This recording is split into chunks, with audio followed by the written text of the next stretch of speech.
দিক থেকে ফাইনাল ব্লোটা আসলো সিনিস্টারের তরফ থেকে। এবার ডাউন টু টু টিমস, যেখানে হালাল এক্সেট্রন ভার্সেস এভানার্জি ফাইটটা কিন্তু জমে পুরোপুরি ক্ষীর হয়ে গিয়েছে মহিমিনুল।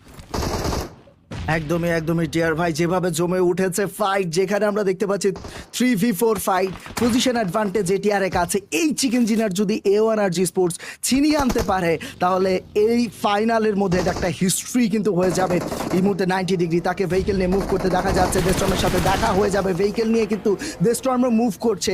খুবই ক্রিটিক্যাল একটা সিচুয়েশন, ইউটিলিটি দিয়ে কিন্তু সমৃদ্ধ যদি হয়ে যায় এটিআর, তাহলে এওয়ানার্জির জন্য মহাবিপদ। কিন্তু 90 ডিগ্রির কাছে নেই কোনো গ্রেনেড, নেই কোনো মলোটভ, নেই কোনো স্টান গ্রেনেড, যেগুলো দিয়ে এওয়ানার্জি স্পোর্টসকে সারপ্রাইজ করতে পারবে তারা।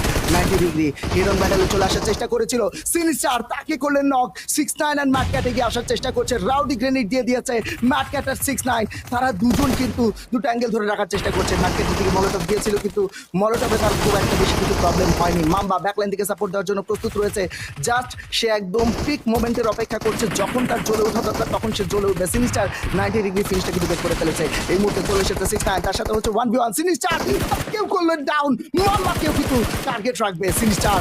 একাই যেন লড়ে যাচ্ছেন টিমের জন্য, একদম RGL is leading from the front.